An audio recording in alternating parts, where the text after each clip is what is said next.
First time in a long time, but it seems like just yesterday when we were side by side. Beast mode, no one's blocking our way.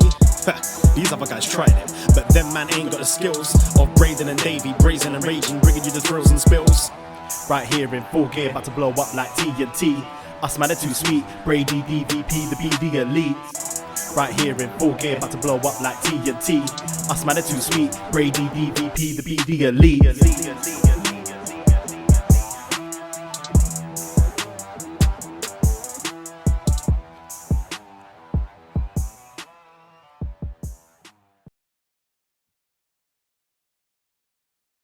Hello. Braden Herrington here with Davie Portman for Up Next. PostWrestling.com, Apple Podcasts, Spotify, Stitcher, and live.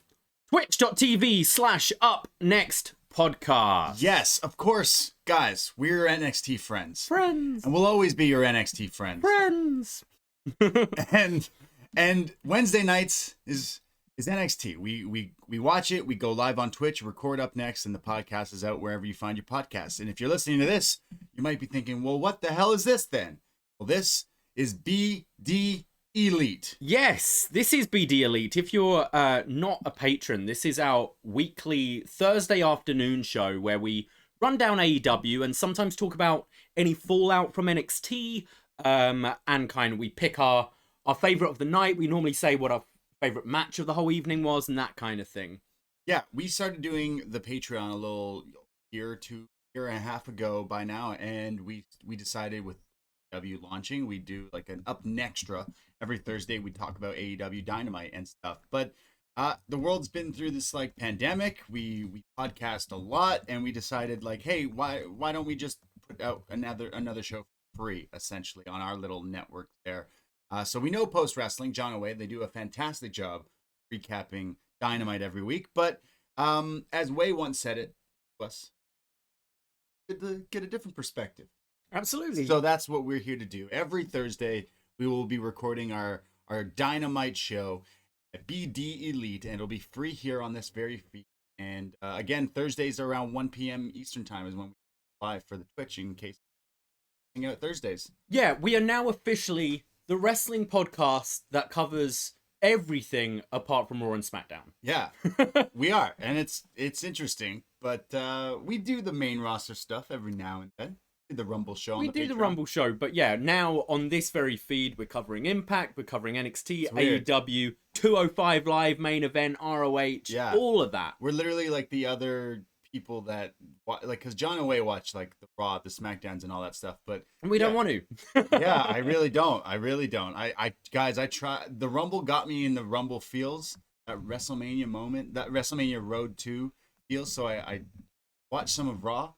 And I went, no, guys, it's still not good. It's Raw. I didn't mind Raw this week. There's still issues, obviously, but I thought this week wasn't a bad follow-up. Yeah, it's Rumble season, so I always start to get a bit excited. And now, now you can start to your fantasy booking, like you can see if it's coming into place or not. You know? Yeah. Well, we got our own little network here. We got our Impact. We got our NXT. We got Cena, who does Shot in the Dark. He can watch on SmackDown. Yeah. Show. But now we're covering this show as well. So yes, more podcasts for your ears, whether you like it or not. But free feed, free shows, not only the movie reviews in NXT. Every Thursday, we will be doing Dynamite shows. So look forward to that. And of course, patreon.com/upnext is where you can all the other shows that we do, including all the bonus shows and stuff for $5. So even if you don't want to us a few bucks, well, we still got the free stuff. Absolutely, yeah, we're giving you a lot. We'll always be here for you, and whether it's NXT, AEW, all that stuff. So for those people who this might be the first time listening to talk about some AEW, but this is what we've been doing for quite a while. Since day one, since the first Dynamite, we're not like new to this. We didn't just jump in essentially, because we do give our thoughts. We have in back catalogs there of Up Nextra. But now it's BDElite talking about Dynamite today. And we thought, why not start with the special that they put on tonight, Beach Break. Yeah. And that's why we chose this. Before that, how you doing? I'm good. I gotta say, we're talking about Beach Break. I just went on my morning walk. Yeah. It's beautiful Is outside it today. a beach break outside? Like, I'd have a drink on a patio today. It's cold, but I was wearing the right clothes, and it's so nice outside that I'd absolutely want to. Like, if we weren't recording, I'd be walking for another few hours. It's so gorgeous out there, and not as cold. Like, you start to acclimatize, it's getting a bit colder. Wearing my long johns, lay it up. I was perfectly warm, and it's beautiful. And it always wakes me up in the morning, a good day. If I go outside and it's grey and cold and windy and damp, then I come in to record. I'm in like a bad mood, but it's nice. Beautiful. I mean, I'd rather go to a beach. For sure. Yeah. It looked like the people I don't know if I'd go to a beach now. Yeah, it didn't look that warm. Why are they doing beach break February? They did this last year as well. Yeah. I don't know. Like, they did it on a cruise last time. Airco cruise? No, that was a different thing. That was a different one? Yeah, which was also like around the beginning of the year. It wasn't it was they had Bash at the Beach where they had pretty much the same setup. They had the kind of girls in bikinis as lifeguards and things, if you remember. Yeah. And then the commentary were all in their like Hawaiian shirts and stuff. But that was that was around January last year, I believe. February. I almost forgot about Tony Schiavone wearing Hawaiian shirts last year. Yeah. I almost did until you reminded me just then. This week he's just in a body like a gilet. Yeah, he's freezing. He's wrapped up warm.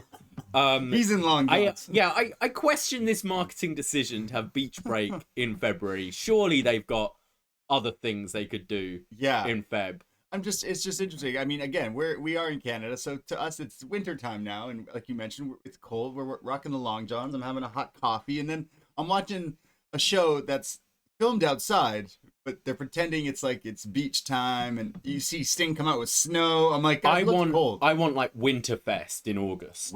Well, we had winter coming. Yeah, but that was during winter. I want winter in like August. Well, like when it's hot, they're sweating, they're outside, and then you got Sting's fake snow. Have Tony Schiavone dressed as Santa Claus. That's what I want. You could do in August, winter is coming, because it wouldn't be a lie. It'd be like, it hey, is coming. It would be coming. It's not winter has come. Yeah, exactly. So I want Halloween in March. Do people do Halloween in July? Do they? Summer Halloween, that's the thing. Yeah, why not? Well, it's just a few.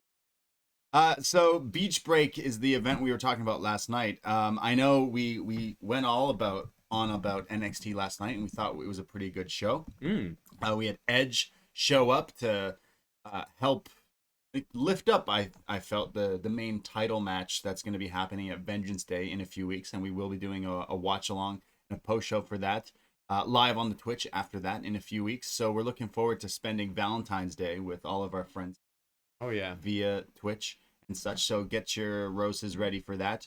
But you needed the roses for tonight because it's a wrestling wedding. Yeah, it is. It's been hyped for months. Oh. We're finally there. We've got the first ever AEW wedding, I believe. This is the first ever AEW wedding. And JR couldn't seem any more excited about it. Kept going off about how weddings aren't good. Sarcastically. He's had a few, hasn't he? Yeah.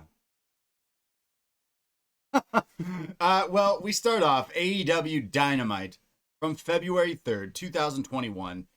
Beach Break.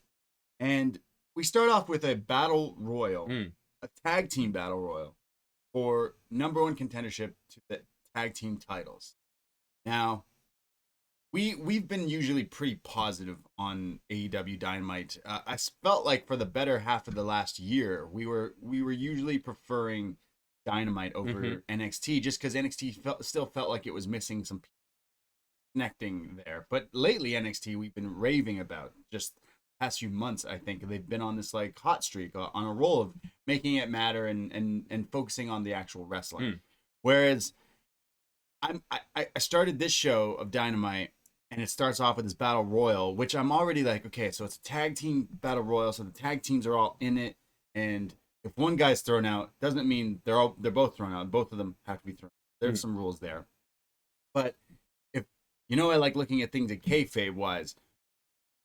Isn't there rankings? Isn't there like things that you wouldn't need this match to have? I think you can always break that. Like you always go to the ranking. They break it a lot. But they use it to build up something when they need to. I think they have the balance right because think you can, like, if I take Premier League for instance, you can be lower table or in a different division in the league, but you can still do well in like a cup tournament. And that's how I see this. This is an opportunity for guys who aren't necessarily ranked to maybe get that shot. I think you've got things like the Rumble. I think WWE don't have specific rankings, but whenever they want to, they go, oh, this person's been on a streak and then won a #1 contender, but then you could be injured for 10 months and go to the Rumble and win, like Edge this year. It's weird because you mentioned the Rumble. It's very similar to a Rumble. It's a bit close to the Rumble, maybe, to do this. I do like that they did this for this pay-per-view last year, I believe. So it feels like an annual thing. I would have maybe have liked a bit clearer at the beginning. Maybe I wasn't aware of, maybe I just wasn't concentrating. I wasn't aware of like Justin Roberts putting over the rules particularly. Right. Because I think to start with them all outside the ring, I knew there was a Lumberjack match tonight. And I'm going, oh, are they Is this the Lumberjack doing match? entrances for the Lumberjacks? And then as soon as one person's eliminated, it took JR to say, oh, and of course both people need to be. I think after a year, having not had this Battle Royal, you do need... It kind of needs to be hit over your head a little bit to start. But I don't mind this. I don't mind going against the rankings. And I thought with this match, it ended up pushing forward a few different stories.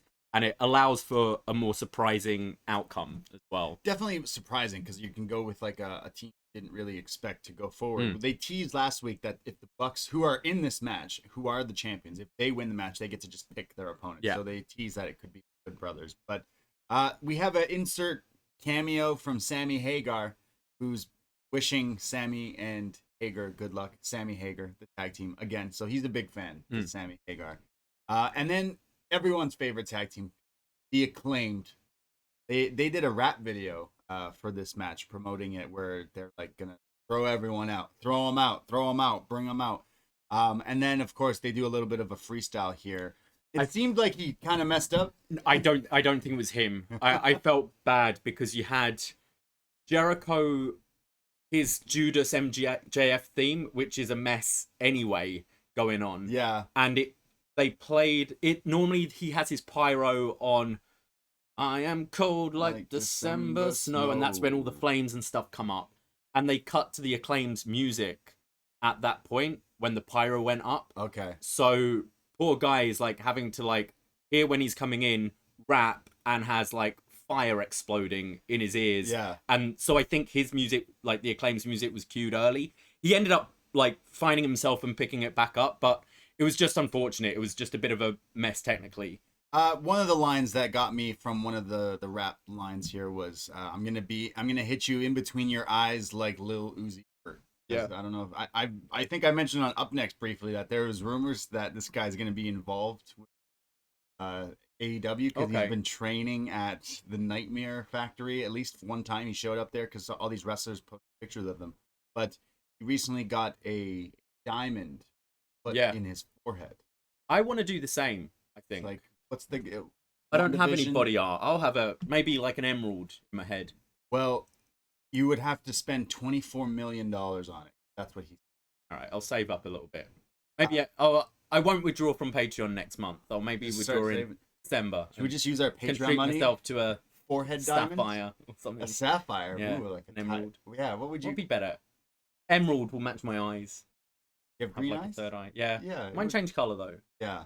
I don't know. I don't know, much about Lil Uzi Vert lately. I used to they so much my thing, but I could think of a few better things to do with 24 minutes. Just a few. Yeah. Especially during a pandemic. I'll have jobs. 100%. Just thinking about But he wanted a diamond. it. He wanted a diamond and he got it. Yeah. He worked hard for that diamond. WWE has Bad Bunny. AEW had Snoop. Bad Bunny did the splash better, so they're quickly calling Uzi. Yo, we need swanton bombs. Because we've seen you do them at your shows. So the Tag Team Battle Royal starts off here. It's all the tag teams. I don't know if I need to list all of them, but think of all the teams in AEW because they're all here. But like you said, it starts off with everyone on the outside, and now it's just the Bucks kind of taking everyone out. Yeah, so the Bucks do this crazy like swanton, like tandem swantons off the stage to take out everyone. Made for a really hot beginning, and I quite like them Whereas normally in like a WWE Battle Royal, we cut and they're all in the ring.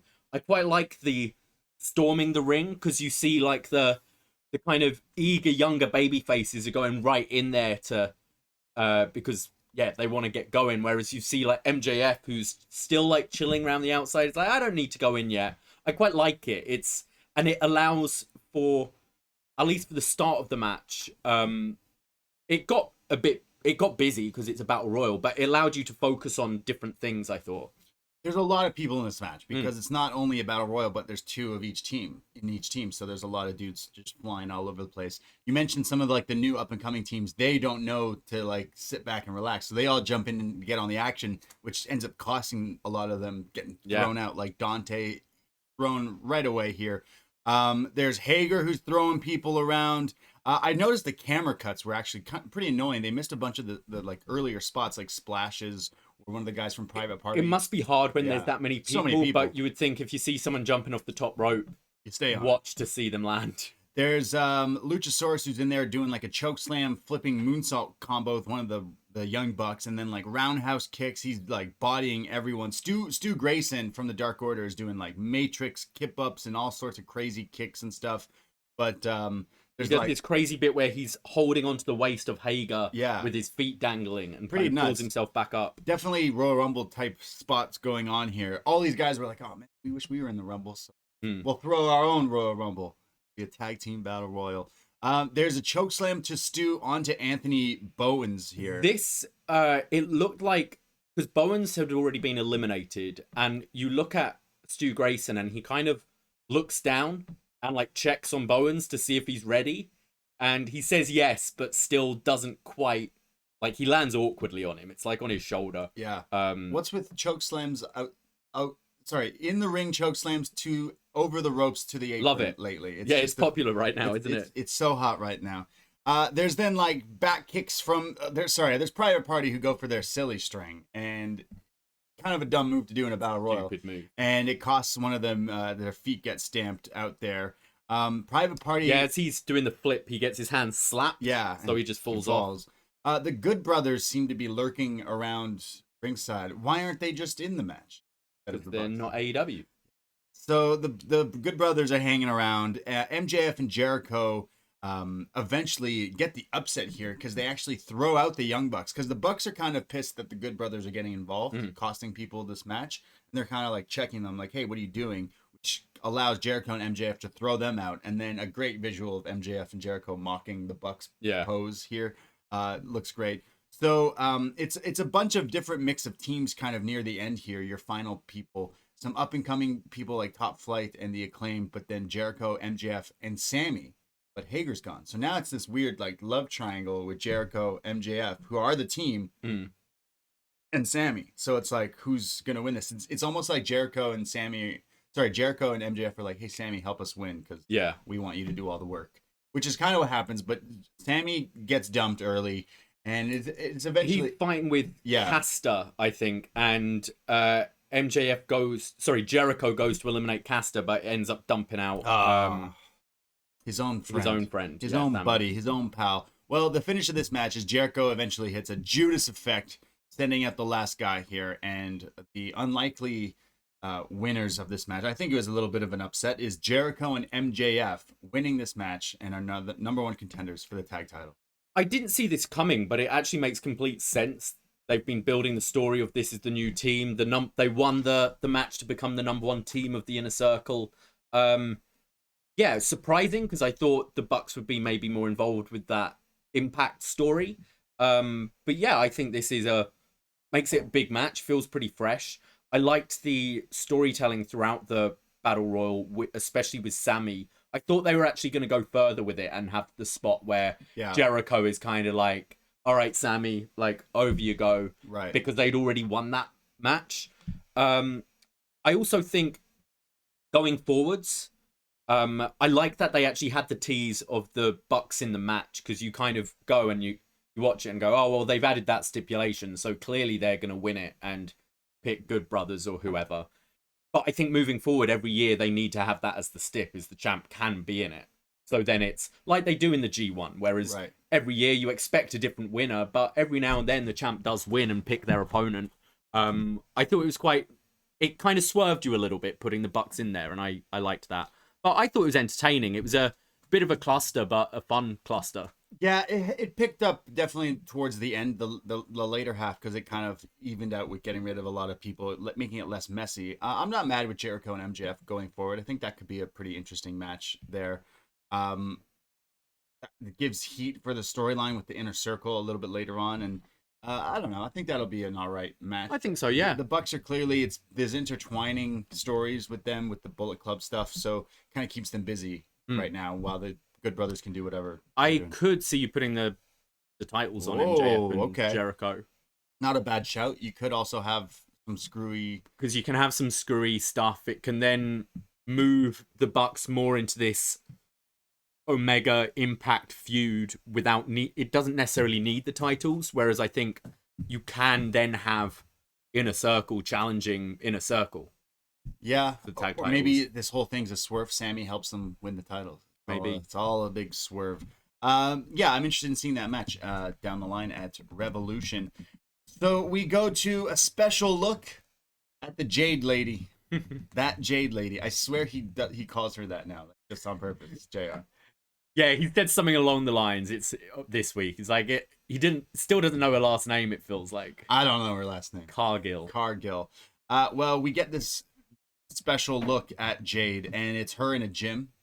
And Jade is just working out. It feels like one of those fitness commercials. Yeah. Bowflex. Yeah, like those WWE tap out commercials. Yeah. Like, lifting shit. She's all sweaty, staring at the camera. Logo pops up. Very like noble electricity kind of logo that says Jade. Jade. This girl better be incredible. I kind of like how we haven't seen anything of her. The intrigue's there because they're building her up for someone I'd never heard of, and I don't think anyone really had. Right. They've built her up to be a big deal. So she better be like the greatest wrestler ever. Oh my god. I feel she must have something if they're putting, apart from just this striking look, because they're putting a lot behind her. We'll see. Yeah. It's interesting because, as wrestling fans, we all have like friends or whatever who don't watch wrestling, but sometimes peek in and out, and things like Shaq or Snoop Dogg or Bad Bunny and celebrity involvement, which there seems to be a lot lately, like usually sparks some interest in non-wrestling fans, and they go, hey, what's going on with that? It's just, it sounds so overcomplicated trying to explain what's going on with Shaq. I don't know what's going on. I don't Try explaining this to your friend. Hey, I saw Shaq cut a promo on SportsCenter. What's going on? Is he wrestling? Well, actually, Shaq is not wrestling. Well, he is, but he's also managing his new friend Jade, who's we've never seen before, and I don't know who it is. And for some reason, he doesn't like Cody. He hates Cody, and now he instead of fighting Cody and his wife, it's Cody and his wife's friend instead of his wife, because his wife's pregnant. This story is all over the place. There isn't one, it feels like. Why are they fighting? I have no idea. What's the because beef? They booked Shaq. That's it. They booked him, and they're getting him to do... I mean, we'll get to his segment later, but yeah. Yeah, it's just a little backwards. I'm not enjoying it. Yeah, a little backwards. We have Tony Schiavone. You mentioned it's beach break, but he's wearing his winter clothing. Yeah, in the ring here. Tony says, like a UK beach here. Yeah, he brings out Darby Allin, the TNT champion, and his dad Sting, and they announce off the bat here that Darby's going to be having a TNT title defense next week against Joey Janella. In a one-on-one match, so that's next week. Yeah, they went, sorry, your ex is getting married tonight. How about a title shot?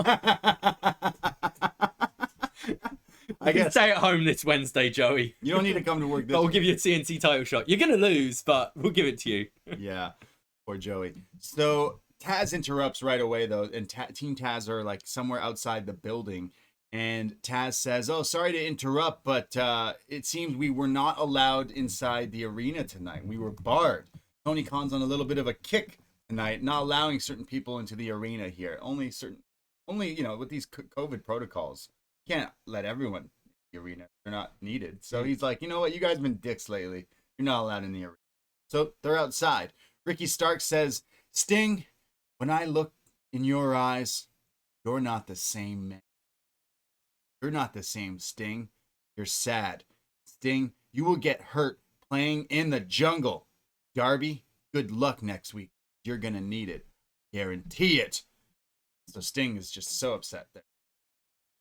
Sting says, Ricky, oh, I'm the same man, and I'll be here as well next week. And I'm going to make sure it's a one-on-one match.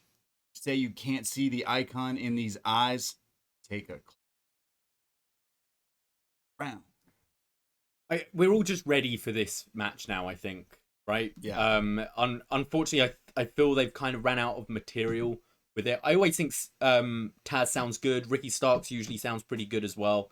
This visual, though, of them all outside, it looked like they were in 5 different places. It looked like Brian Cage is the only one there topless. Not with his FTW belt. Yeah, it wasn't there. Just topless, like he's actually at the beach. Then you got Hook, who's like all wrapped up. He's in his hoodie, he's in his hat. You got Taz, who looks like a dad who's just dropped his daughter off for soccer. And then Ricky Starks, who's on a night out. They're all doing different things. They're always doing different And then things. Will Hobbs is going on the night out with Starks. It looks weird, and just, I can't help but just laugh at Brian Cage, who's just there topless. It's dorky to me, because it's just showing like, hey, look at my body. It's like, get it. So everyone Supplements have come a long way, Brian. Like, cool. Everyone in this group talks, and then it's Cage. Nobody. Yeah, he just looks a bit of a dork there with his top off. Tops off for Cage. Tops off for Cage. Yeah, it's interesting. Wrestling's interesting, and it's like this misfit group that Taz has here with like this jackhammer of a dude, Brian Cage, who he's just there, shirt off, jacked, ready, just standing there. You have Hobbs, who's big as well, but he's like dressed kind of nice. Starks always looks like he's ready to go, like he spent a lot. He's of on money. the prowl, yeah. Yeah. And then Hook, who's in his hoodie with his fanny pack. Those are in style right now. And I don't want to hate on people who rock the fanny packs. They're in style. I get it, but yeah. Do you think, like, because Cage has some awful t-shirts as well. Yeah. Do you reckon Starks just looked at him and was like, Brian, just lose the shirt. Just lose the shirt. Don't wear that one. Don't wear the Doom inspired Don't wear that. t-shirt. Just, well, I don't have anything else. You figure by now, after being in Team Taz, they'd help him out.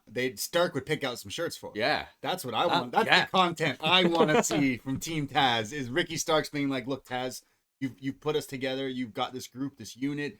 Everything's great. You know, maybe we haven't won some matches. We're not at the top we think we deserve to be at, but maybe it starts with style. I'm so down. Maybe because being the Elite this week didn't really have anything on it that interested me. But I'm totally down for, like, vignettes of Brian Cage teaching Ricky Starks how to eating like plates of steak and chicken and stuff, and Ricky Starks taking Brian dressing. I'm down for that. Yeah, like Rodeo guy would be like, look, I'm gonna buy you some nice shirts, some comes out the dressing room and Sting's just there with his bat pointing at him, and they run away. No. Ah! It was interesting seeing that this is beach break and Sting comes out with snow. Also, like, okay, yeah. I mean, what He's else? magic. Yeah, is that it? Is that what it's? I supposed think to he's be? magic. It's not supposed to be. He's magic. It's just he's Magic. Sting, and nothing is for sure. Yeah, I thought Sting sounded good here. I'm ready for the match to happen, and unfortunately, it's still a few weeks away, so we're gonna get more of this. It just feels like this has been a long time. I think they're just using Sting too much. I get that they want to maybe give something to the crowd that are there, but in every week since he debuted, He just comes out and does nothing. Really. So Yeah. it's like kind of like you need to promote the street fight. You probably should have had him attacked once. You had the issue I have is everyone for weeks has been making fun of how this whole group of dudes run away from like 60-plus-year-olds. Yeah. It's like 5 of you. that could still. We've got like 4 or 5 weeks of TV before the match, right? Because all you needed, because Ricky here was like, Sting, you're lucky we're not in the arena. It's like, well, no, you've been face to face with him like 8 times and ran away. So it's like you need someone to do. If anyone, it should be. It was Hobbs that tried to do it, right? It should be like that. And again, it could be Hobbs teasing that and then gets walloped with that, and then okay, maybe we underestimated. There's still a lot of time to promote the match, and what can you sit up to get us even hyped for it? I don't know what the match is gonna be. Really, we've talked maybe it's cinematic stadium stampede style with 4 guys plus. Yeah, I mean, I think Sting would be able to do enough that with all this plunder as well. You'll have Darby doing some insane stuff. There's the other guys as well. I think this will be fine. I'm imagining kind of like the parking lot brawl, but maybe slightly more edited, perhaps. But I'm looking forward to it. I feel maybe just rest it, like not have them on TV at all. I mean, not next week because we got the TNT title match, but I feel they ran out of material, and I just want the match and then move on to whatever feud is next. Sting versus Darby. Absolutely. For the battle of face. Speaking of face paint, Thunder Rosa is in a match, 1-on-1 versus Britt Baker. This is kind of a grudge match that's got some heat in the past little while, and it all comes down to this. Thunder Rosa, right off the bat, is fired up here, attacks Britt Baker early on because she's been beaten up and insulted for the past few weeks here. So she's on the attack of Britt Baker, running drop kicks to the corner and then a cannonball as well. Baker gains some control and then hits her with some forearm strikes.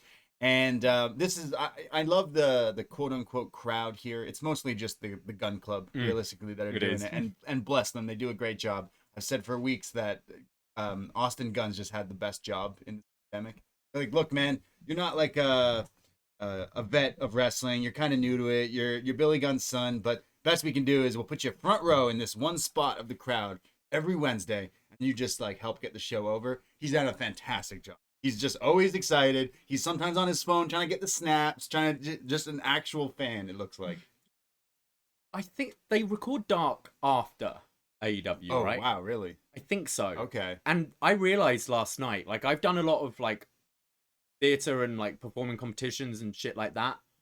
And it sucks going later, especially when you're, like, watching the guys. Yeah. And I'm like, that must suck. Like, you're 2 hours in the crowd, especially now when it's cold. And you're, like, watching everything. And in the back of your head, you're like, still got a match to do later tonight. True. It's, like, not an easy job. And credit to the Gun Club, like, for always just giving their all. Yeah. And they're on Dark most weeks as well. So, like, good for them. And they really do inject that energy. And not only, still finds time to put out fire raps and freestyles. Yeah, it sounds good. On his Twitter. I love him more than I like the... He could be their leader, essentially. And I think he's Grover Billy. I think Austin Gunn should help work on some of their theme songs. Not just doing raps for his own like stuff, because I think maybe he's interested in the music industry, but helping that Ruckus guy that makes some of their themes, like sort of crossover there. I mean, I feel like Austin Gunn and the Acclaimed are maybe more who Matt Hardy should be trying to agent. Right? Yeah. I'm kind of turning on the agent character. I'm enjoying it more. Just don't want to see him wrestle as much. But I think that could be fun, like trying to sign Austin Gunn. It's a great way to then showcase on TV what he can do. Because I'm sure Tony Khan, like, you know, that story of when he went to John Silver and was like, why are you not doing this on TV? Yeah. I can see this being the same with Austin Gunn. The reason I bring up Austin Gunn here is because it wasn't just him, but the crowd here during this match start chanting AC/DC Thunderstruck. Oh, Thunder, which I think is great and would super get over in a crowd, like in real time here with actual fans. Because Thunder Rosa is a character that works for me. And so we have Britt Baker who's beating her up. There's like knee strikes while she has Thunder in a cravat here. And then on the outside, like on the entrance ramp way outside the ring, Britt hits her stomp to Thunder. But Rosa gets up, hits a DVD on Britt Baker on that ramp as well. They get back into the corner and Rosa's fired up again. There's low drop kicks to the corner. There's roll-ups and near falls from the two of them back and forth. Britt eventually hits her sling blade. And then an air raid crash for a 2 count. I definitely bit. I thought it was over. Britt then goes for her like stretch the lockjaw, but Thunder Rosa gets out of that. She hits the stomp on Rosa and goes for it again, but Rosa counters that, gets to her feet and hits the DVD for a 2.9 here. I bit on that one. That DVD looked deadly. While Rosa is like thinking of her next move here, Rebel or Reba gets into the ring and the ref is totally okay with it. And takes off the middle turnbuckle and one of the turnbuckle here, the pads, exposing the steel. And, of course, Rosa gets thrown face first into that metal beam thing that holds the turnbuckle there, knocks her out, which then Britt picks her up and puts in the lockjaw, the submission hold. Rosa doesn't tap out. She's just knocked already knocked out, yeah. So the ref calls the match, and Britt Baker I really enjoyed the match. I really liked the kind of struggle over the lockjaw. You had this whole sequence of kind of crucifix pins back and forth while Britt's constantly going for that lockjaw. I found the turnbuckle spot sloppy at the end. As you said, like the ref's just there watching Reba do this. And unfortunately, the kind of like sweep into the turnbuckle didn't look great.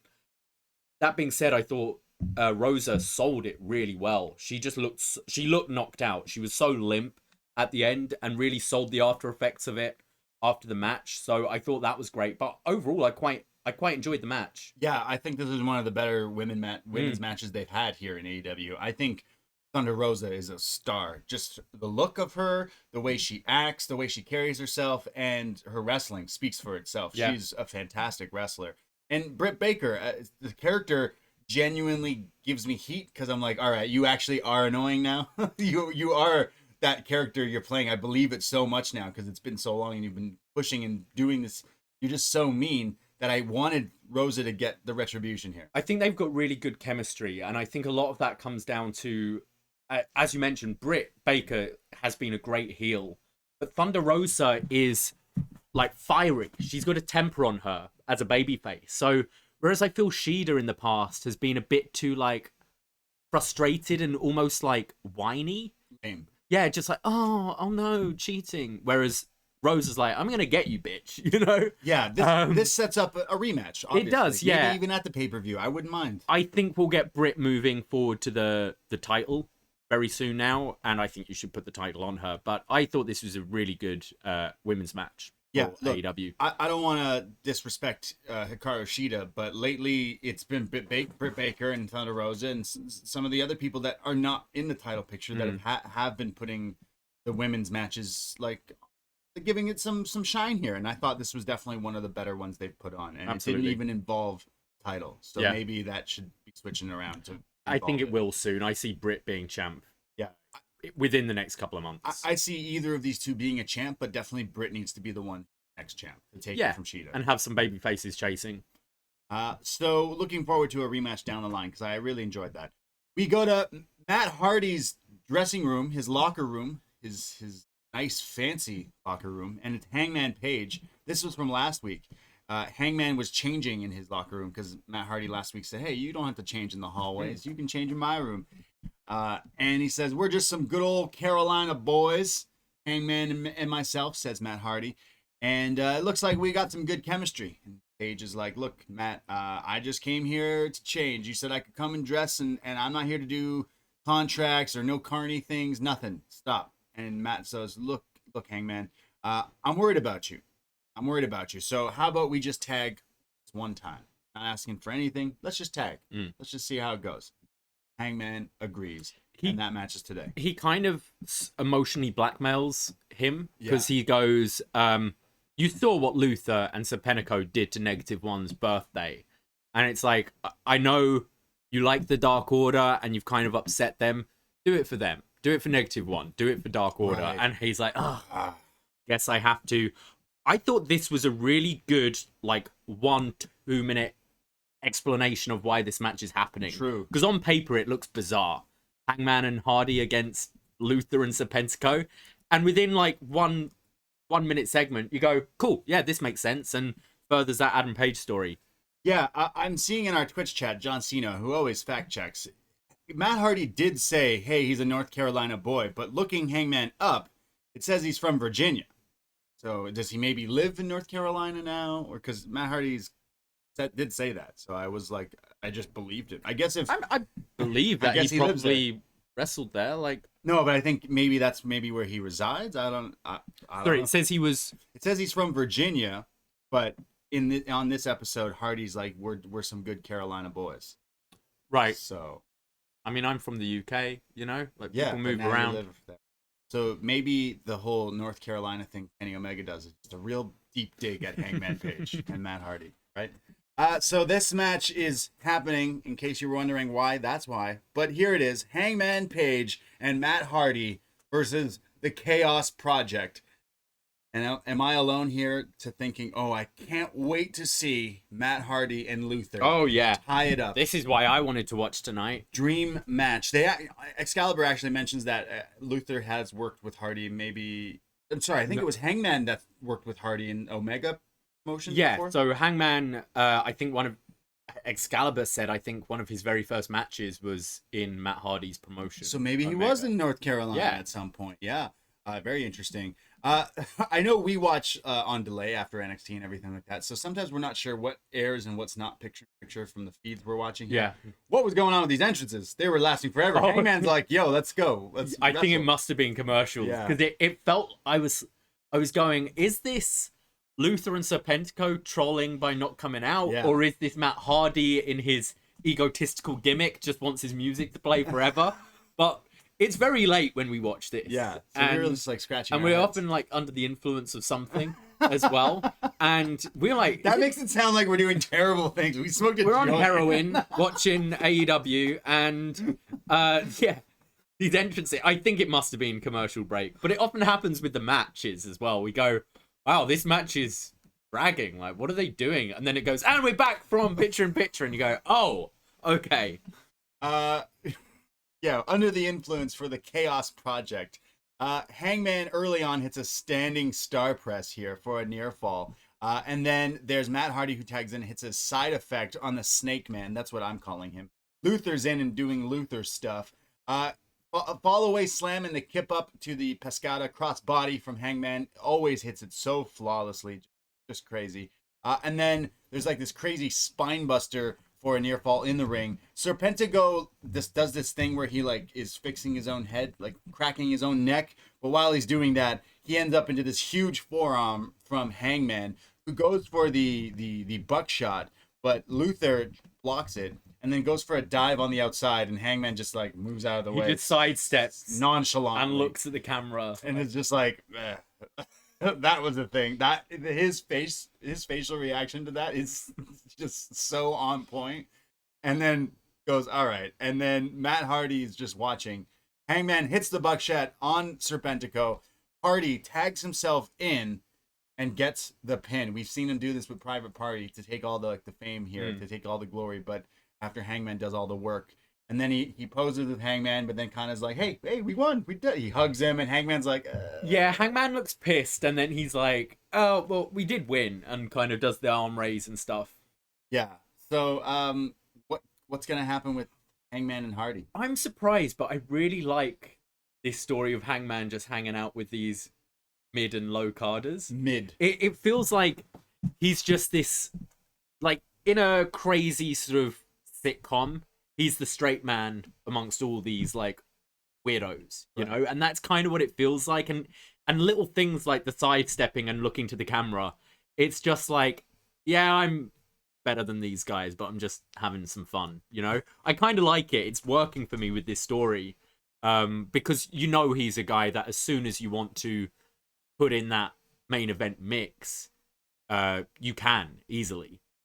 Yeah, 100%. I see him being one of the bigger stars in this company. Definitely. Everyone kind of agrees that they kind of see that, but he's kind of got to get there. And he's going through this, like, going through different groups. Yeah, he's lost. I think what I'm trying to get at is this doesn't feel like a demotion. This doesn't feel like in WWE where you had your world title run and it's like, actually, that didn't work out, so we're now just having you in the mid-card forever.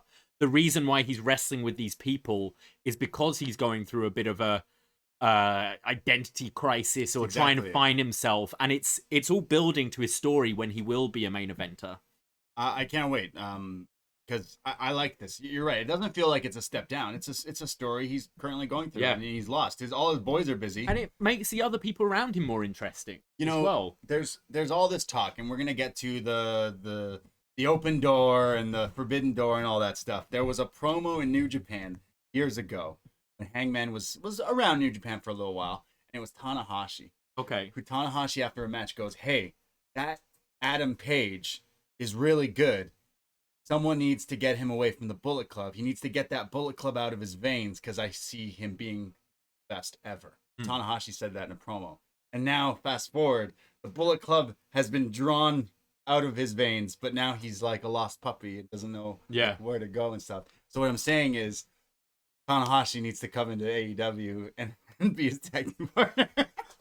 Forbidden Door, baby. Yeah, I'm interested in see. I wouldn't mind Hangman and Hardy going at a tag match again down the line. Yeah, I can definitely maybe see Hardy pushing for more of that. I think I mentioned last week, I can see other people trying to recruit him and trying to get him in their team stuff. Yeah, that's definitely, or maybe tries to join Hangman party, private. Yeah. Something. We have the announcement of the women's tournament. This tournament to find a number one contender for the women's title. And it's both going to be taking place in the U.S. and Japan. Yeah, it seems like that. So does that mean they're going to film some things over there? I assume they're going to film the Japanese half in Japan and then fly over the winner. Yeah, so some of the women in this tournament, some pretty exciting names. On the U.S. side, Serena Deeb, Riho, Britt Baker, Tay Conti, Thunder Rosa, Nyla Rose, Anna Jay, and Layla Hirsch. And on the Japanese side, it's Aja Kong, Yuka Sakazaki.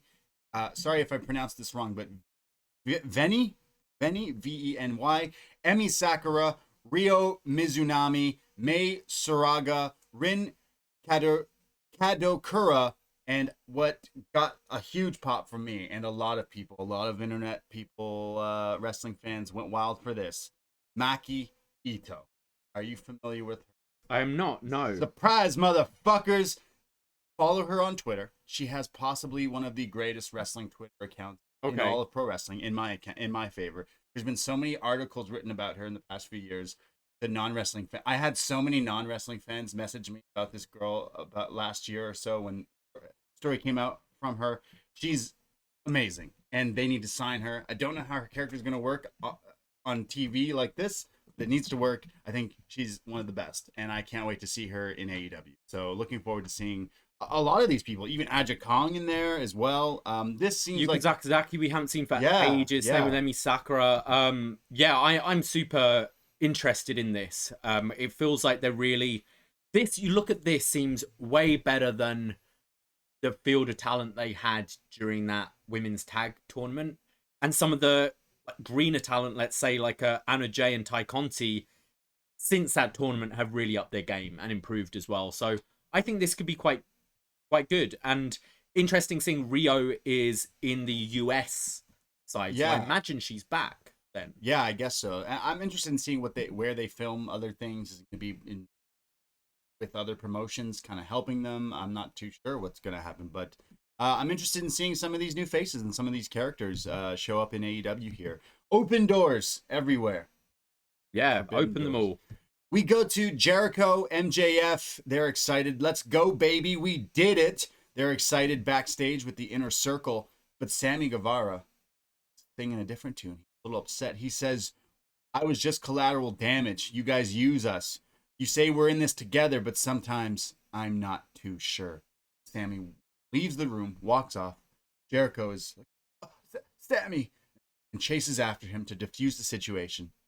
As MJF kind of looks and goes, boys, maybe we need to have a chat. Wardlow closes the door on the cameraman. I like the acknowledging the cameraman's there, and like getting him out of there. I wonder what this chat's about. MJF is poisoning the minds of the Inner Circle. I liked how AEW was on a delay on the TV behind them, and Wardlow like turns it off at some point. Like, hey, get rid of this. I'm liking this story. I think both Sammy and MJF, who are kind of the main characters of this, are playing their role really well.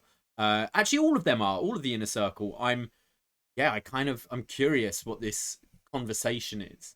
Like, look, Sammy's the weak link. He's trying to get rid of him. I can see it being like, we think that. Yeah. But next week it's going to be like MJF has arranged with like Santana and Ortiz some kind of like day for Sammy or a present for him. And it's like, look, we know you're feeling bad and we want you to know that you mean something to us, to just wind him up even more. I'm liking it. They set him up to have a match against Luther. They know he'll win. Yeah. Stuff like that. We have promotion for the wedding. And JR says, wrestling weddings are always the best weddings ever. Everyone knows that. Yeah. It's time for the main event, the wedding, the real main event, I guess you could say. Miro, the best man, is the best man for Kip Sabian and Penelope Ford's wedding. They're joined by Chucky T, aka Charles the Butler, who is here present for the wedding.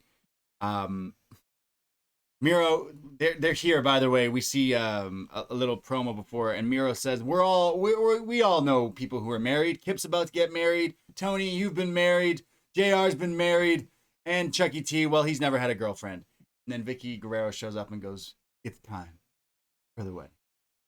James Mitchell, the Sinister Minister, is the minister of this wedding. Penelope Ford is not walked to the altar by her dad, unless her dad is in fact Jerry Lynn, wrestling legend Jerry Lynn, who walked her down. Sinister Minister says these marital vows are sacred and not to be taken lightly, and that they have some personal vows. Kip Sabian takes his toothpick out of his mouth and puts it in his front pocket and says, Penelope, from the moment I saw you in that one piece in the knee-high boots, my eyes meeting your chest, I knew it was meant to be, and I promise to cherish you forever. You are beautiful on the inside, and damn, you're hot on the outside. I love you. Penelope says, Kip, I love you too, and you have the biggest... Whoa, I know, Penelope. She's interrupted by him. Because I know how much you love me, and I can't wait to spend the rest of my life, and you can't wait to spend the rest of your life. And then there's Sinister Minister reading things like, will you guys grope each other in love and weird things. Yeah. Weird, strange. It's really weird.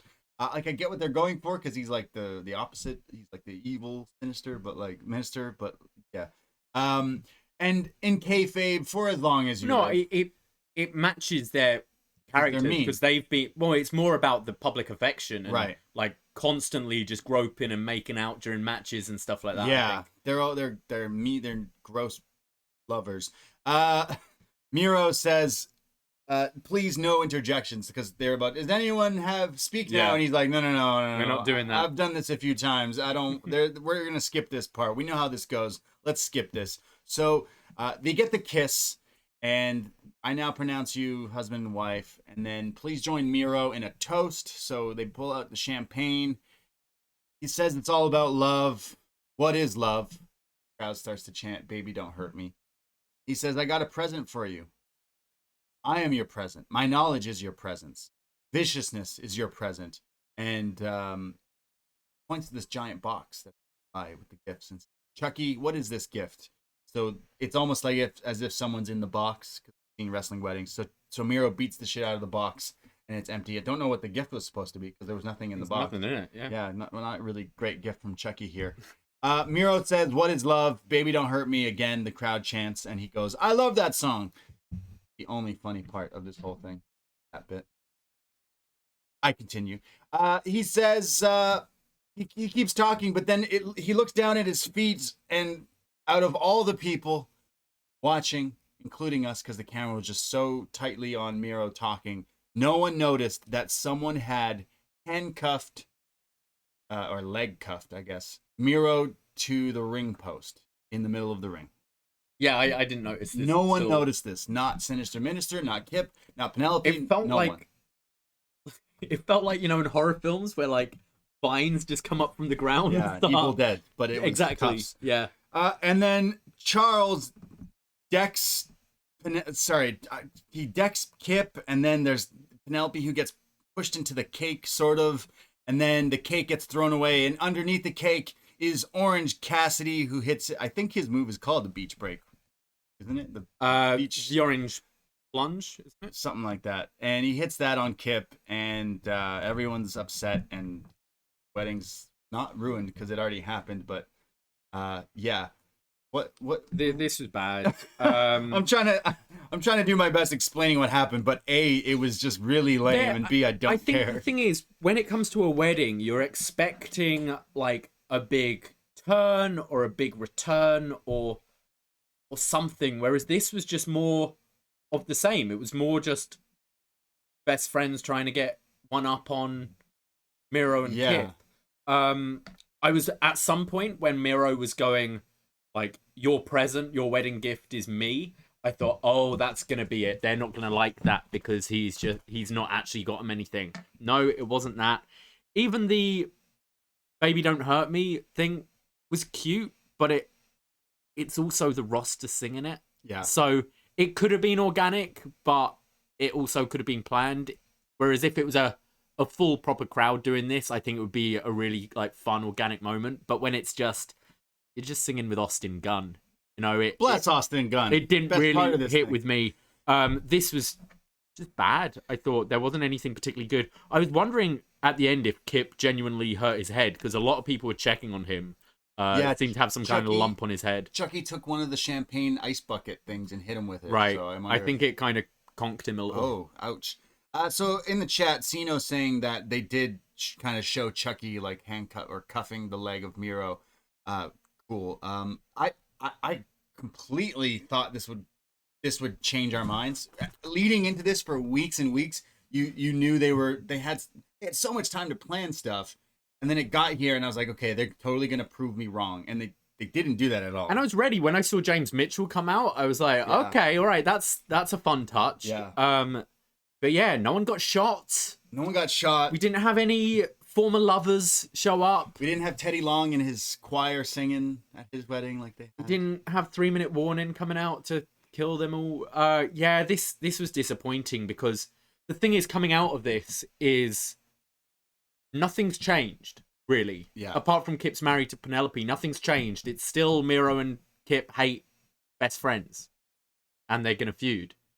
So yeah, this was bad. Yeah, I really wanted this to be. I actually expected them to have a swerve where it was something really funny or something big that had happened, whether it be a Miro swerve or a turn or whatever. But it didn't hit anything. It was just boring. Yeah, it was boring. It didn't even do what WWE does and go over the top ridiculous to make you groan and go, that's fucking crazy or ridiculous.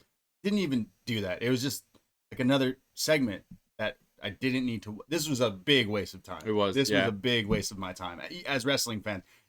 For a show that the highlight, all wrestling fans are going to be talking about what happens at the end of this show. On the same show, they had this, and it's like this just fell flat. I know I've on weeks I've like riffed on Kip Sabian and team of Miro and stuff, but like low key, I want them to get better and do well, and then. Leading to this, I'm like, okay, something's going to happen where this amps up and juices up because that's all they've been promoting is this. And this is what you got? They even teased a split because Kip accidentally hit Miro. Yeah. And I was like, right, there it is. Miro's now going to kill him. He's going to kill Penelope, kill everyone, and stand tall and be the beast he should be. But no, nothing. This was just a big waste of time. I know wrestling weddings are what they are. We planned a show coming out next week, top 5 wrestling moments. Moments of love. So we'll be talking all about wrestling weddings, and I can't say this is. I don't think this is going to be. No, this is an afterthought. I don't ever want to talk about this ever again. Well, let's move on then. Yeah. Congrats to Kip and Penelope. We have a video of Shaq from SportsCenter when he was trash talking Cody Rhodes, who he calls Cupcake Cody Rhodes, and he asks his co-hosts on this sports show, hey, do you want me to fight Cody Rhodes? And they're like, yeah, you're not going to fight Cody Rhodes. You want me to do it? You want me to do it? All right, then I'm going to do it. So this match is happening. He calls himself the Black Tornado, or is that the move he's going to? That's the move. He's going to hit the Black Tornado, which is just a right hand. It was like he punches some plexiglass. Yeah, he just beat up this plexiglass. And the other presenters seemed like, genuinely like, whoa, Shaq. Yo, chill. Shaq, chill. Again, this is bad. This felt like, as I said the other week, like when we were doing our promos for the Up Next Rumble, like Shaq's doing his show and then he's like, oh, I got to fit in this Cody promo. And it's just, all right, Cody, I hate you. I don't know why, but I'm going to beat you up like I'm beating up this plexiglass. The other two guys probably don't even know who this Cody Rhodes guy is. Right. I get it. They're trying to cross promote and stuff, but I just don't believe it. I don't believe there's any animosity between these two guys. I just believe it's, oh, this is fun. We're going to have a bit of an angle and we're going to chat a bit of shit against each other. I want to see Cody Rhodes hanging out with some other basketball.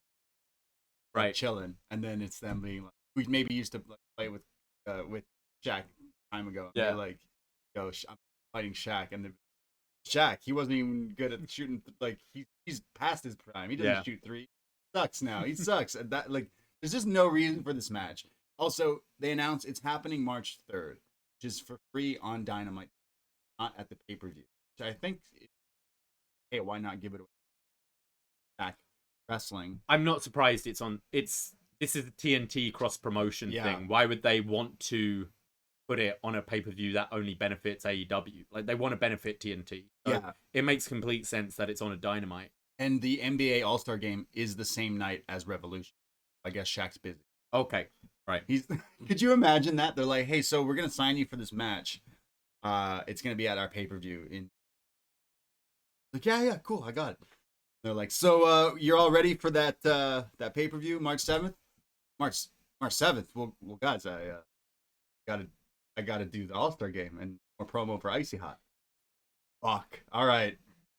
It's a shame, like, Shaq wasn't like a guest judge on the Go Big show or something like that. Because you could have just planned a bit of an angle on that where they just don't get along and they don't like each other. But that's the thing. We're going to this match and neither of us understand the animosity here.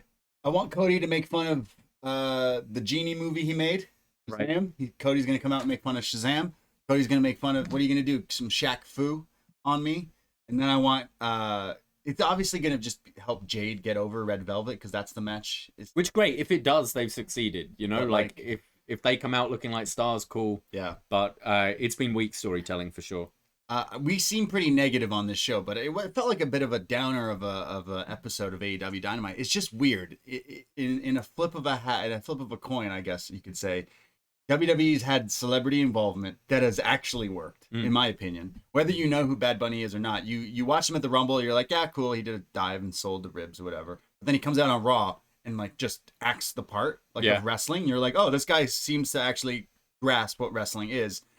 And Shaq, who's been involved in wrestling and done it for so long, on TV still makes it look so hokey. Yeah. Like, cupcake Cody Rhodes and punch him. He just doesn't seem to care. Yes, it's like, come on. Like, it feels like the roles have been reversed with WWE and AEW this past few weeks at least. So looking forward to March 3rd, the tag team match heard around the world. Shaq and Jade versus Cody and Velvet. Can't wait.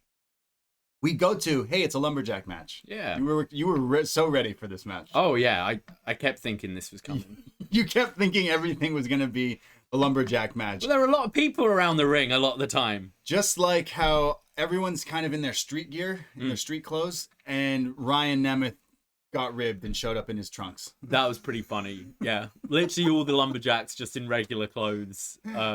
Jack Evans is rocking his toque, his hat, his jacket, his everything. Still looks a little homeless, but he's there. It looks like he's going to sell you some drugs. And then Ryan Nemeth in his pink Ziggler gear. It's not warm either. Like, it's different when you're wrestling and you're constantly moving and stuff. But to just be stood around at ringside just in your pants, must have been cold. Yeah. Really funny. Eddie Kingston versus Lance Archer in a lumberjack match. Lance Archer early on just dives onto everyone onto the outside. Crazy dive for the big man here. And JR says if they did this in the street, they would be in jail because beating the hell out of each other. One of the lumberjacks is Benoni.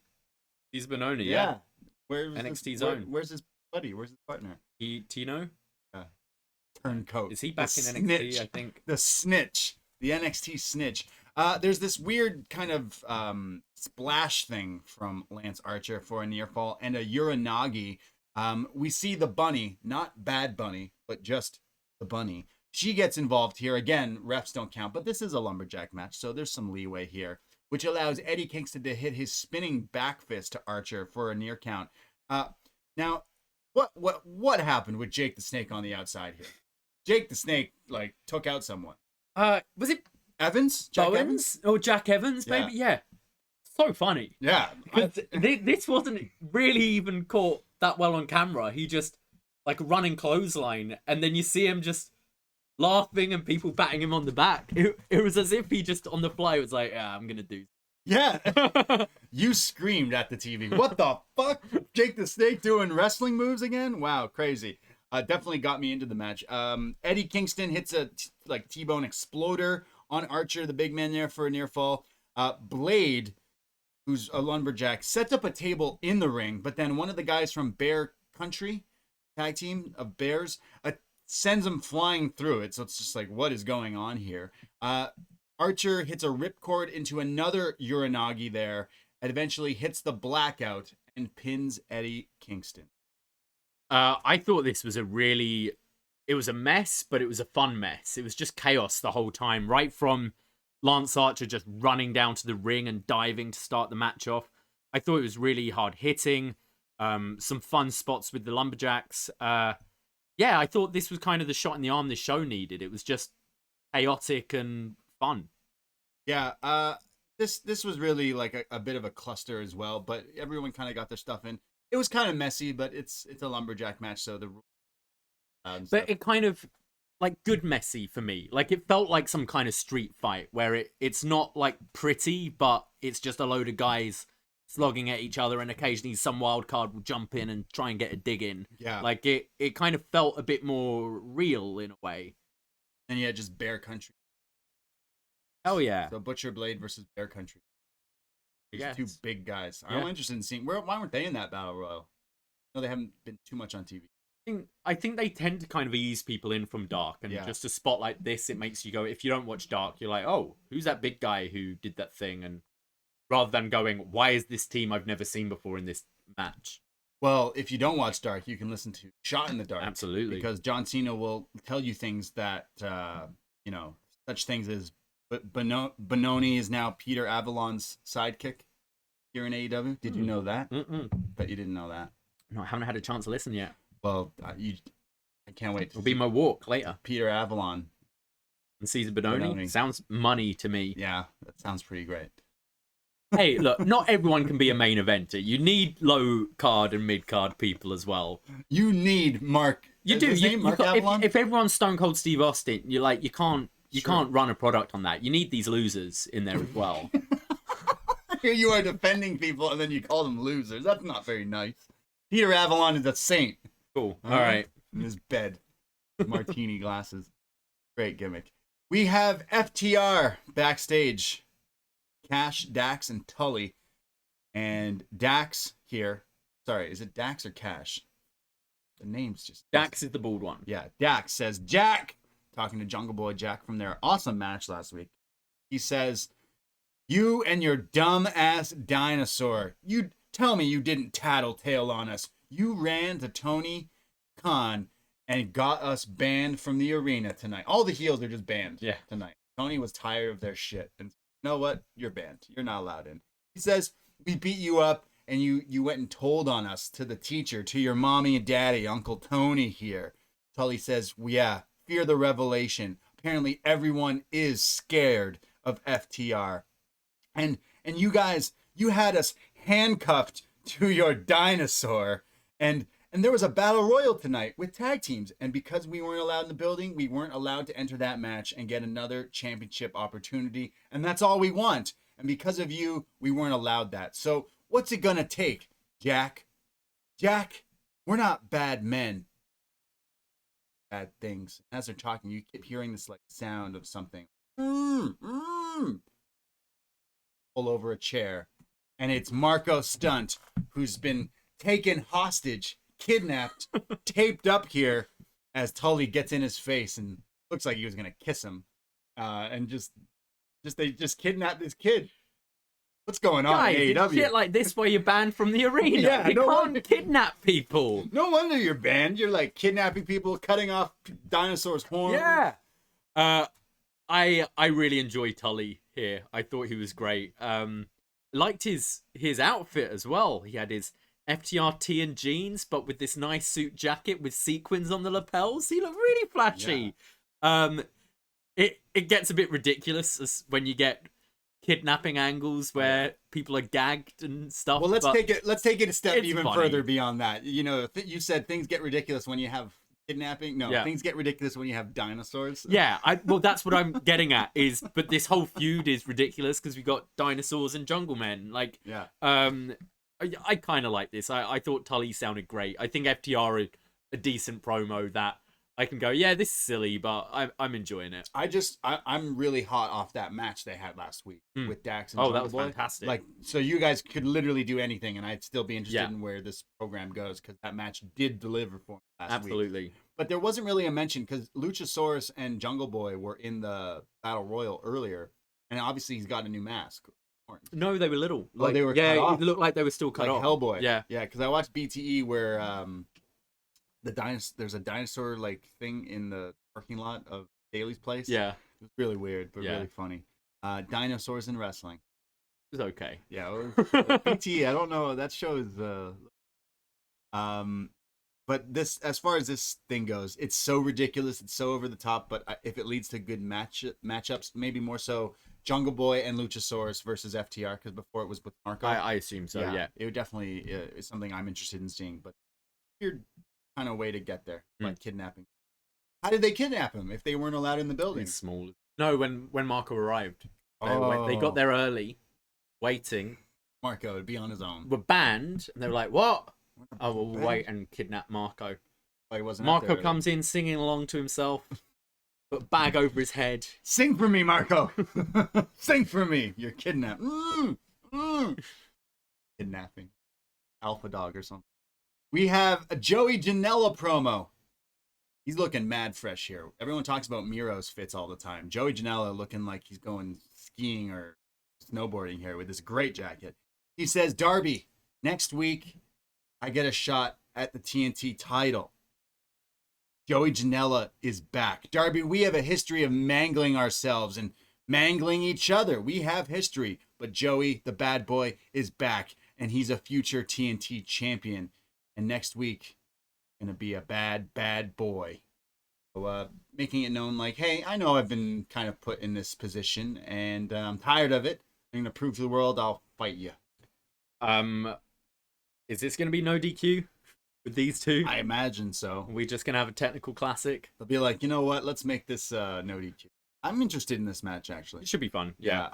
Joey Janela is someone you watch him in the ring. You kind of look at him as wrestling fans. We're like, oh, this guy's like a tiny version of someone else. But then as the match goes on, like he's had some crazy. He's obviously like an indie darling kind of guy, but he's someone that I always go, but look at this guy. And then by the end of the match, I go, damn, like he showed me. He showed me he can hang. For me, I'm more interested in the tag team with Sonny Kiss. Yeah. I think it's good.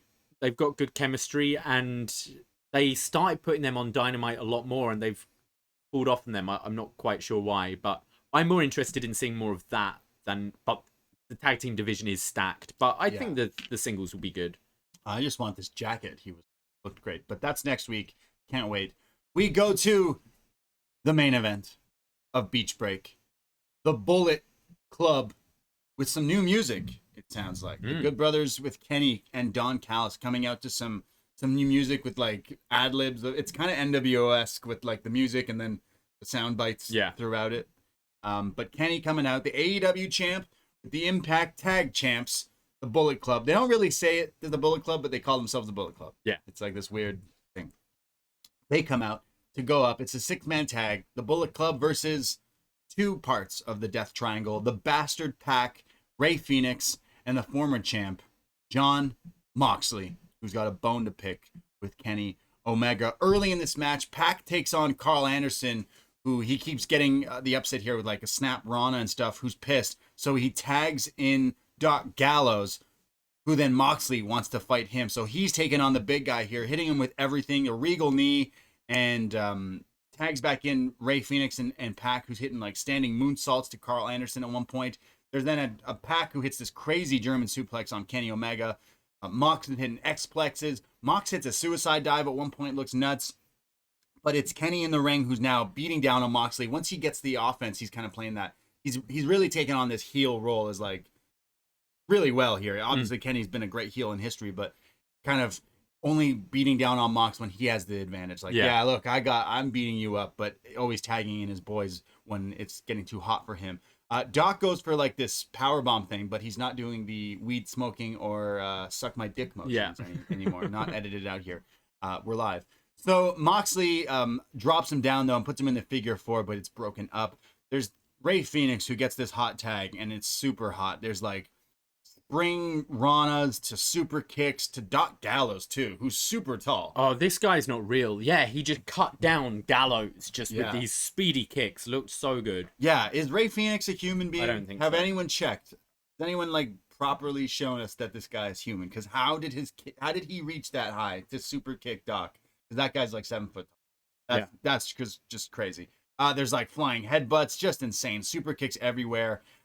There's then the Death Triangle who hit double moonsaults to the outside. There's this flying, crazy, like backwards roll into a cutter from Rey to Kenny, who kicks out of it at 2. There's then Snapdragons. There's more super kicks. There's Doc Gallows who hits a super kick to PAC, which is nuts too. He's flexible as well. Didn't expect I this. do like his kicks when he does them. Yeah. Like, Gallows doesn't do a lot, but he is quite flexible with those kicks, and they do look cool from the big guy. Yeah, very impressive. There's then the Bullet Club, like double powerbomb neck breaker thing for a near fall. Then Kenny hits his Dr. Wily bomb. There's then like crazy offense where PAC is just on fire here. Hits a beautiful bridging suplex German on Kenny for a 2.9. Rey Fenix again showing us he's an alien because he's hitting like all flying nuts moves. Mox goes for the paradigm shift on Kenny, but Kenny counters and hits the paradigm shift on Mox, but it's PAC who breaks up the pin with a 450 splash. There's then Mox who hits the gun stun on Carl Anderson. Everyone's hitting everyone's moves. Rey Fenix hits a moonsault for a 2 count and then like a double jump that's caught into like a spine buster. It's chaos, but the finish comes with the Good Brothers hitting the Magic Killer on Fenix and kicking PAC out of the ring so he couldn't break it up, and the Bullet Club win this. Really, really fun match here. And Gallows got the pin. Gallows got the pin on Dynamite. I thought they gave this match a really like big fight feel. I think Mox's music and entrance really gives it that. Like, it feels like a main event, just this kind of frantic music going into it and going through the crowd and everything. I loved Mox calling out Gallows, wanting to take on the big guy. Fenix is just ridiculous. This match was really, really entertaining for me. Yeah, no, this match was crazy. I mean, on paper, we thought this would be nuts, but it kind of showed a little bit of everyone here. There was like, obviously we mentioned Rey Fenix was just all on fire here, but it allowed PAC to hit some crazy stuff. It let Kenny get his stuff in. It had Moxley the story there. Even the Good Brothers looked good in this match. Like they were hitting their moves, they were in their cues and everything. I thought this was really entertaining. Probably one of the best Dynamite main events. It was just so frantic, so crazy. It was definitely the highlight of the show. 100%. Yeah. It definitely, I wouldn't say necessarily made this a 2 thumbs up show, but this match definitely made it go, okay, I'm happy I watched this week's episode because this match was pretty crazy. I think these 6 guys could have another banger of a match. Sad Penta wasn't involved in some capacity, but definitely want to see these guys mix it up down the line. Maybe Good Brothers versus Death Triangle. Yeah, sure. Without Kenny and Mox there, but the real hot topic of the show comes what happens after the match. There's a beatdown with the Bullet Club beating down on Rey Fenix, but Lance Archer comes down to the ring for some sort of save here. I'm not quite sure what his beef is. I think, did the Good Brothers beat him up recently? I'm not sure, but I always feel Lance Archer's just running out. He's just always running out, isn't he? Yeah. He's always running out beating up someone. Archer loves getting... I can't remember, but I was like, oh, I didn't know you were involved with these guys. But I think the Good Brothers maybe attacked him, but I can't remember. I really can't. Everyone attacks Archer, though. Yeah. Archer just does... Yeah, he's a baby face. He's all over the place. So he comes out to attack people, and it's Moxley who like is attacking Kenny here. But then someone attacks Moxley, a masked man who takes off his jacket, revealing himself, takes off his mask, revealing himself as KENTA. Yeah. KENTA is here in AEW. He has shown his face. Bullet Club is fine as he beats up Jon Moxley, hits him with a go to sleep as it shows to Kenny Omega laughing. Oh, didn't expect this. Kenny's kind of taken aback. He wasn't sure this was going to happen, but he laughs and he laughs and he laughs as we go off the air with KENTA standing there in his go to sleep club shirt as AEW goes off the air. Great end off a really hot match and then a really big angle like that.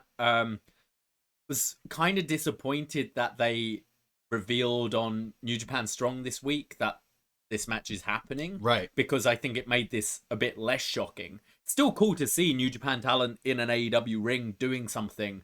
But I kind of felt they slightly blew the surprise a bit. But then I guess New Japan are like, we want something in return. Yeah. Right? This was a fantastic ending. Really loved it. Great to see KENTA there.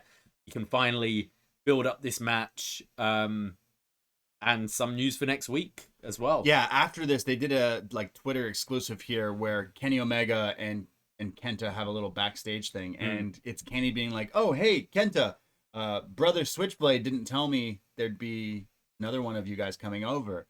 And KENTA's basically like, shut up. I don't care about you. Fuck you. We're not brothers. We're not friends. I'm here because I have business with Jon Moxley. So he walks off and Kenny's like, okay, cool. Fine with me. And then just basically goes, hey, you know what would be interesting? How about me and him tag in a match? It's like, I'll convince him. Tony will get out his checkbook. He'll work a match. That's basically what he says. It's really funny. And Kenny then says, you know, that Lance Archer seems to get in his business in. So I say this. If he's maybe KENTA's not technically allowed to wrestle for us, but Tony can work the grease there. So how about an unofficial match, a lights out match next week, tag team, Kenny and KENTA versus Mox and Archer. I think that's going to be nuts. That sounds it's crazy. It's been confirmed now. Like a no DQ lights out match. These four, it's going to be great. I'm really looking forward to that big main event. Yeah, that sounds nuts. Apparently, it is official now. This has been signed for next week's Dynamite. It's officially, unofficially happening next week on Dynamite. Lights out. But this leads to the speculation of the forbidden door has been opened. It's open. Yeah, okay. So what are some thoughts here with this thing? Because obviously the whole talk when AEW started was like, look, they're not tied with New Japan at all. There seems to be some sort of underlying beef between the Elite and New Japan, or so we thought. Pandemic hit the world. We no longer have the president or former president of New Japan, Harold. He's gone. There seems to be some sort of motion with this door open. Obviously, with KENTA showing up, Bullet Club being kind of brought into this show. What are some thoughts on this open door? Because I hate to just go, oh, the open door. I can't wait to see. It's not going to work just like that. Yeah, I think we'll have to kind of like wait to see how it is before we get our hopes up too high. Obviously, this was like this Moxley KENTA match needs to happen at some point. So it's beneficial for both sides to do this, especially if you're gonna try and draw eyes to New Japan Strong, which I can't imagine has great amount of viewership. You kind of do need to build it up a bit on Dynamite as well. But I'm excited. I'm really into this, and obviously you open the door. Hopefully, you know, KENTA can be that gateway drug to other things. So finally, but obviously we all wish for bigger things and more relationships, but even if it's just this, I think this is pretty cool. Yeah, look, we don't want to like get ahead of ourselves, but obviously wrestling fans love jumping to conclusions. But yeah, this is like a small step to some things. I'm not saying instantly do crazy crossovers and stuff, because no one really needs to see Toriano versus Kip Sabian. It's just not the dream match that I have in mind. But down the line, if there's some sort of an agreement, it only helps the wrestling business. Yeah, so for sure. It's definitely something that interests me. And down the line, this just inevitably goes to what I call pro wrestling's endgame. And we will get to see Kenny versus Kota in some way or some form. And then I'll watch that match, shed a tear, and then never watch wrestling again, because there'll never be anything as pure as that moment that happens. Yeah, I think oh, I lost my trail. Where was I going? I'm sorry. It's all right. No, it's just so exciting. Forbidden door. So exciting. Oh no, I was gonna say it's one of the things that maybe if we didn't have this pandemic, we might not be going here. You know, the US title thing in Japan would have been wrapped up a long time ago, and like New Japan might be thriving a bit more than they are.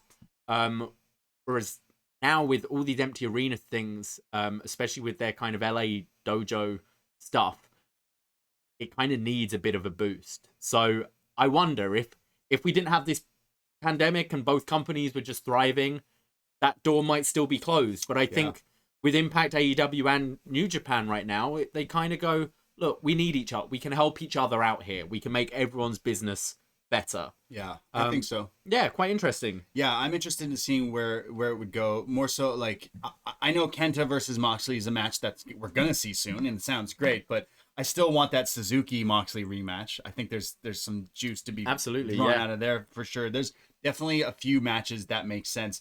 I know Kenny Omega in the past. There seems to be some sort of bad blood with Switchblade here, but he literally says brother Switchblade, and Switchblade has since tweeted hashtag brother Switchblade. So I'm like, okay, maybe they are going to be working together. Maybe it makes sense that they just all call themselves the Bullet Club and they do it together. Because on BTE this week, it was the Bucks right in the beginning. We're like, we're never working with those losers. And then of course this week is when it happens. I can't see New Japan being quite as petty as WWE when it comes to using certain names and things. And again, I think it helps each other out, you know? Yeah, I'm interested in seeing where this is going. There's so many different avenues. There's so many different things that help you promote different things, crossover dream matches, if you will, and stuff. It only makes things better. And I'm interested in seeing where. 100%. Yeah. Yeah. Now, this is on the free feed now. This used to be a show we gave to our patrons. Yeah. And as an incentive for our patrons as well, we are starting to take phone calls, or at least attempting to, because we haven't really done this much.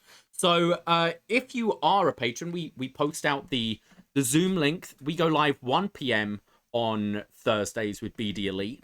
And this is just kind of an open chat at this point to talk about your thoughts on AEW. If you have any more thoughts from NXT the night before, or just kind of anything you want to get off your chest or ask the BDE. And we're actually going first to one of our world champion patrons who we'll be talking to later this week with our Robin Hood Men in Tights review. So I'm going to go to John Taylor. John, if you'd like to unmute yourself, please. And what were your thoughts on AEW this week? Hey, guys. So I wanted to talk about the wedding. My expectations were already pretty low on it, but it couldn't even meet my already low expectations. And I think the issue that really bugged me about it was they really had a chance to rehab Miro, because what they could have done is they could have made it to where Miro basically turns on Kip, trashes the wedding set, basically no sells it, and then ends it with, I hate weddings. And, you emerge the badass Miro that we do see at some points. But honestly, the whole thing was a mess. The what is love part was actually legitimately funny, but it wasn't, a quote scripted part of the wedding. It was kind of a organic moment. I bet you it was scripted. I bet you so? There's no real crowd. So of course they're gonna go, hey, I'm gonna make this joke that says what is love, pause, and then everyone's gonna do it. Yeah, it was fun. It's hard to tell without that live crowd, but when you've got your roster ringside, and it seemed like Miro pushed it a little bit, but it was a cute moment. Yeah, cool. Yeah, good point. I didn't think about it that way, but you're right, especially because it's the gun club kind of in the crowd. But that was the main thing. And then a non-AEW related question, and I apologize if you talked about this on Up Next, but just your thoughts on the Lars Sullivan thing, especially the comments that Fightful got from him, where he talked about how he kind of appreciated that, WWE kind of kept it under wraps. Even though there's a lot of controversy with him, a lot of it had to do with his anxiety, his inability to, I'm not going to make a pun about inability to perform, but, just his inability really to handle the pressure, and just your thoughts about the whole situation. Yeah, I mean, the guy hadn't been on TV for a long time. We've done Up Next, talking about NXT specifically, for a few years now, and he's been a big part of that. We called him 5-star Lars. He's in a 5-star ladder match at that one takeover, and he had the 5-star slam. But then his history kind of with the forums and stuff, some things leaked out, and obviously that rubbed people the wrong way. And then he was taken off TV. It was like so hot and cold. I just didn't. I thought this would have happened a lot sooner than it has now. Yeah, I mean, I think I like to think people can change to start with. Like, and it seems he's done a lot of things over the years that are very, very questionable with comments and things like that.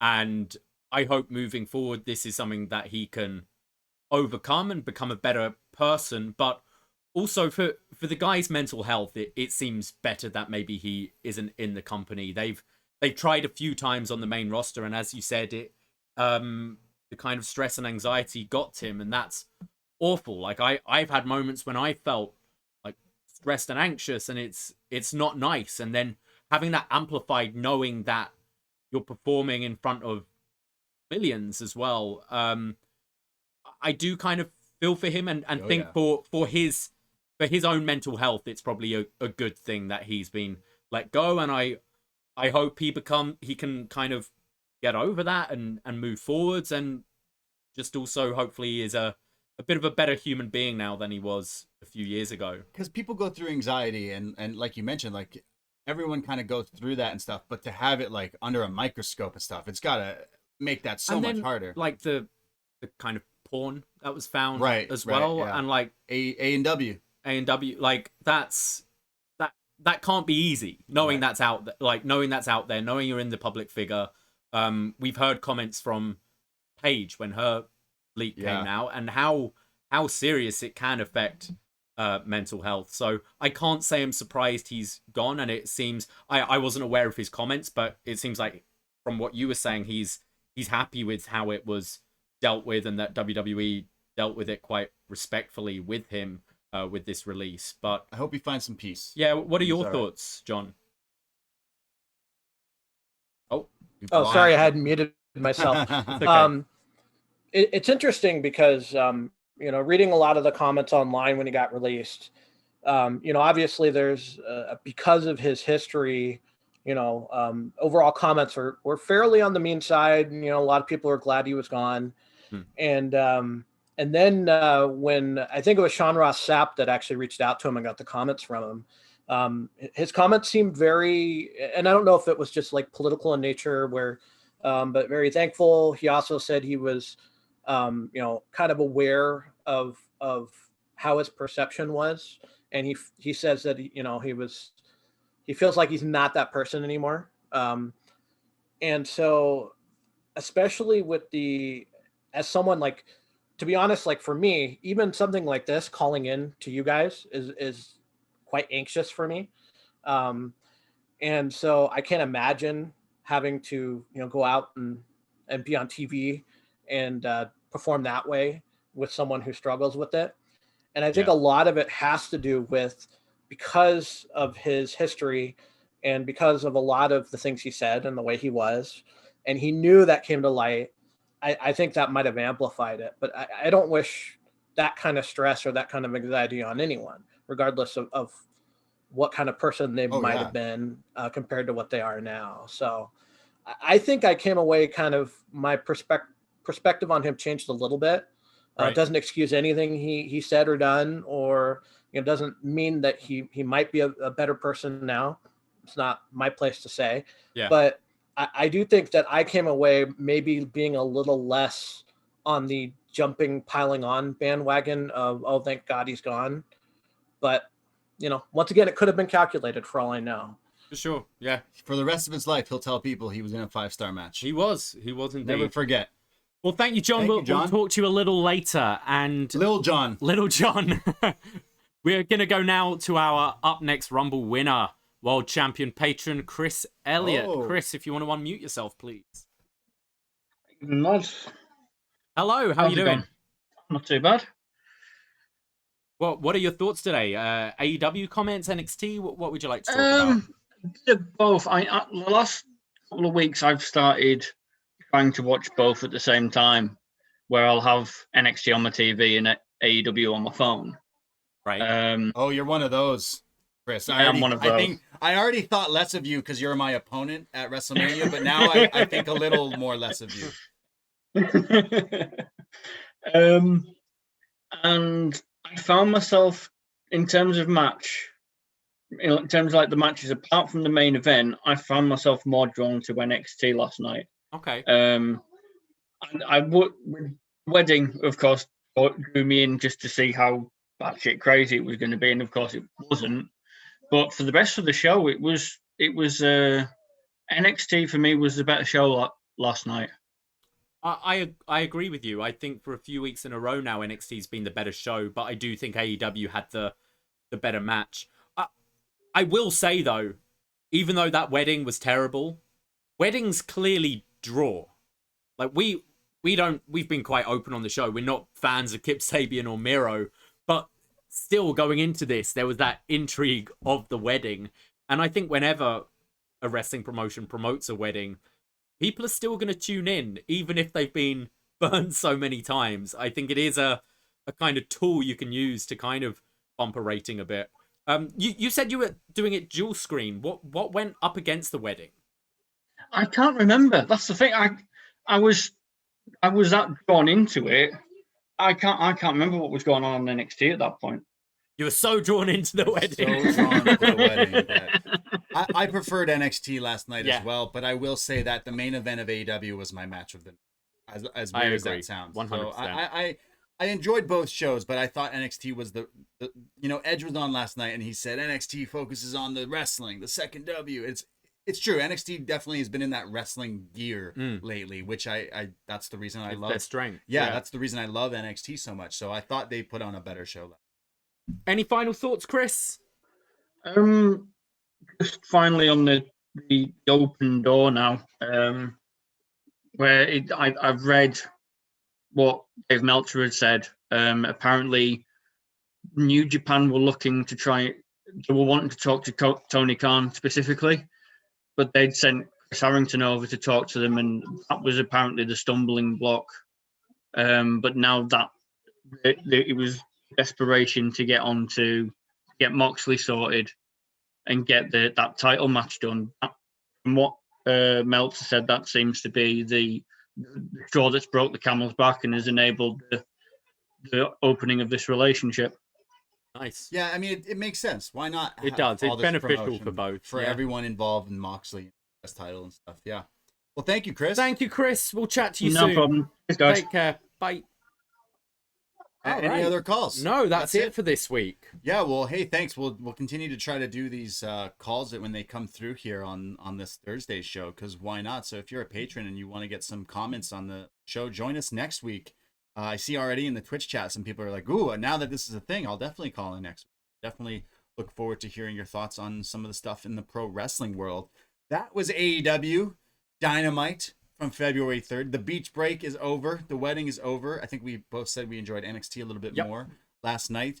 But still had some fun stuff on this show, but they've had some better shows. Yeah. It's middle of the road for me. Yeah. So thank you for listening and supporting us.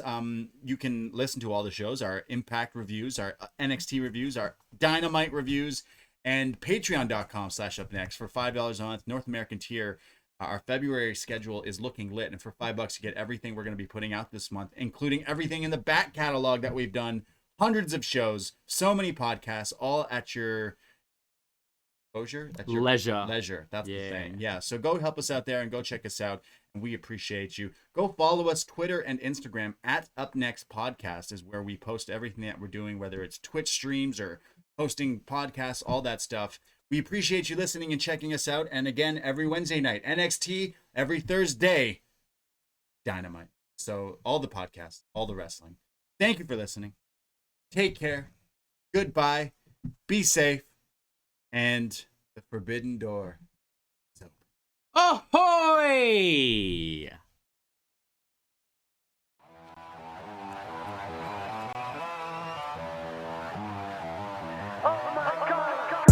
First time in a long time, but it seems like just yesterday when we were side by side. Beast mode, no one's blocking our way.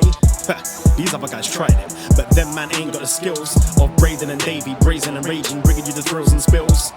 Right here in full gear, about to blow up like TNT. Us man are too sweet, Brady, DVP, the BDElite. Right here in full gear, about to blow up like TNT. Us man are too sweet, Brady, DVP, the BDElite.